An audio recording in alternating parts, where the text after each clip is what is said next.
بسم الله الرحمن الرحيم، والصلاة والسلام على رسول الله وعلى آله وأصحابه وأتباعه إلى يوم الدين. أما بعد، أجينا خزمتي صحابيك لبيغمري خوا صلى الله عليه وسلم أفرمي شتيكم فير بك واتا أو شتبون منا إسفاديها بيبا خلق وبيغمري خوا صلى الله عليه وسلم أفرمي بيغمري خوا صلى الله عليه وسلم فرمي قلت يا نبي الله علمني شيئا أنتفع به. أمام بياوە فەرمووی ئەی پێغەمبەری خوا شتێ فێرم کە ئیسفادەی هەبێ بۆ خەڵکی سوودی هەبێ قازانجی هەبێ. پێغەمبەری خوش فەرمووی عليه الصلاة والسلام أعزل الأذى عن طريق المسلمين.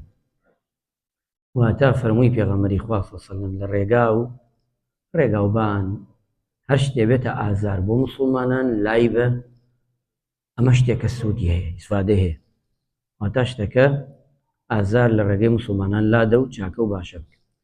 حەدیثێکی ترمانەیە بۆ تاواکەری ئەمە ئەفەرمێ پێغەمبەری خوا صلی الله عليه وسلم یەکێکم بینی لە بەهەشتا خەرکی کارێک بوو کارەکە زۆر لای من و تۆ ئەمڕۆ ئاسانە، لە قەدارێکی لەبان جەعدە لا ئەدا بۆی ئازاری موسڵمانان نەبێ.